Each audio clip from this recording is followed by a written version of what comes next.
Now, the rest of the story. If only it had even by the furthest stretch of the imagination, if only it had been considered great art, then perhaps it would not have aroused such righteous wrath. And yet, examined by even the most sympathetic eyes, it can be described only as a drawing.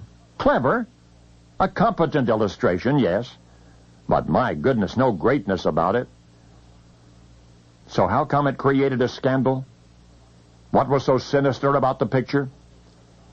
Well, before you decide, I want you to hear the rest of the story. In 1840, the temperance movement was a powerful force in British society.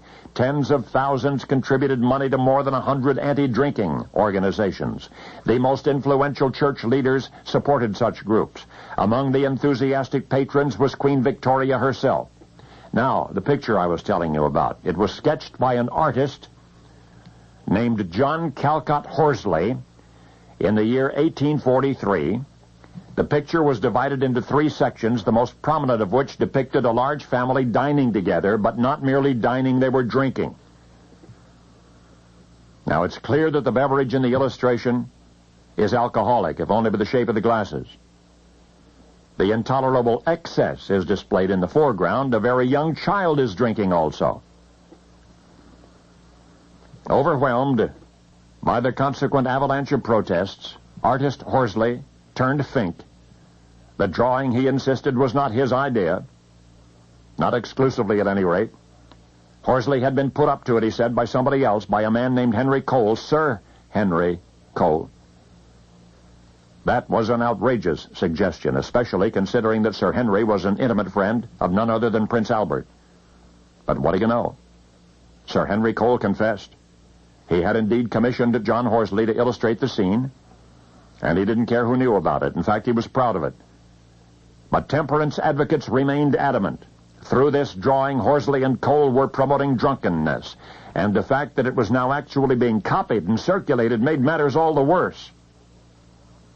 True enough, approximately 1,000 reproductions of that picture had found their way into various hands through various means. The fact that 2 other scenes in the same sketch depicted clothing the naked and feeding the hungry, that was insufficient to still the wagging tongues. It was that one prominent scene which counted most to the moralists, the drawing of a Victorian family, 3 generations, sitting at the same festive table, glasses raised in a toast, apparently to the viewer, a toast to the recipient of the illustration, which Sir Henry Cole had commissioned for reproduction because he, Sir Henry, because he'd been unable to keep up with his correspondence that holiday season. I said because he, Sir Henry, had been unable to keep up with his correspondence that holiday season. Therefore, on that same sketch, this simple message was inscribed, "A Merry Christmas and a Happy New Year to you." That's right. The mass-reproduced pasteboard illustration which created all the fuss was the world's first